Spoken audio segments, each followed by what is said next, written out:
So what is resonance? Resonance है कि हम एक स्ट्रक्चर से उसकी सारी प्रॉपर्टीज़ नहीं बता सकते, तो हम नंबर ऑफ स्ट्रक्चर्स बनाते हैं ताकि हम उसकी सारी प्रॉपर्टीज़ बता सकें। ठीक है जी। अगर मुझे जैसे एक्सप्लेन करना है कि किसी की लुक्स कैसी हैं, तो मैं बोलूँगी उसका नाक हमारे पास जो है वो उसके मम्मी की तरह है, आंखें जो है पापा की तरह है। तो फिर काफ़ी सारे स्ट्रक्चर्स को इकट्ठे लेकर हम उसका एक का स्ट्रक्चर बता सकते हैं। तो इसी तरह रेजोनेंस में भी हमें काफ़ी सारे स्ट्रक्चर्स लेकर एक सारी प्रॉपर्टीज़ उनकी फिर ही बता सकते हैं।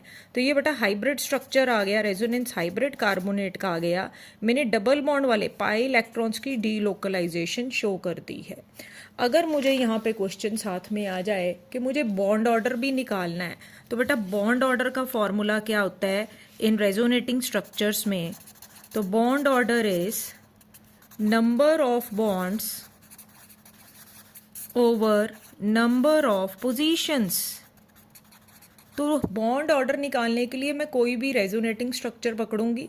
जैसे इसमें बॉन्ड्स गिनिए 1 2 3 4, 4 बॉन्ड्स हैं, पर इनकी जगह क्या है 1 2 3।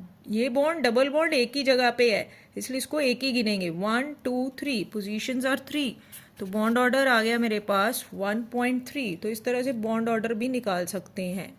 इसी तरह बेटा मैं बनाऊंगी बेंजीन के रेजोनेटिंग स्ट्रक्चर्स। ये मेरे पास आ गई एक बेंजीन, इनके डबल बॉन्ड की पोजीशंस मैं चेंज कर दूंगी इस तरह से। ठीक है जी। तो ये मेरे पास डबल बॉन्ड की पोजीशंस चेंज हो गई क्योंकि इलेक्ट्रॉन आगे से आगे ट्रांसफ़र हो जाएंगे, आगे से आगे ट्रांसफ़र हो जाएंगे। तो ये रहेगा रेजोनेटिंग स्ट्रक्चर 2, और ये हमारे पास हम डॉटेड या रिंग फॉर्म में बताते हैं delocalization of pi electrons. Pi electron spread हो गए हैं, तो ये हाइब्रिड स्ट्रक्चर होगा बेंजीन का।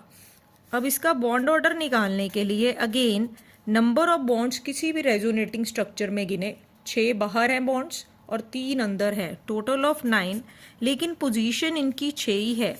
तो ये बॉन्ड ऑर्डर आ जाएगा मेरे पास 1.5। एक और एग्जाम्पल लेते हैं for resonating structures of nitrate ion. तो nitrate ion is NO3 negative. इसका स्ट्रक्चर देखो, नाइट्रोजन के वैलेंस शेल में 5 इलेक्ट्रॉन है, ऑक्सीजन को 2 चाहिए, इस ऑक्सीजन के पास नेगेटिव चार्ज है, सिंगल बॉन्ड। अब 5 नाइट्रोजन के पास थे, 3 इधर से ले लिए।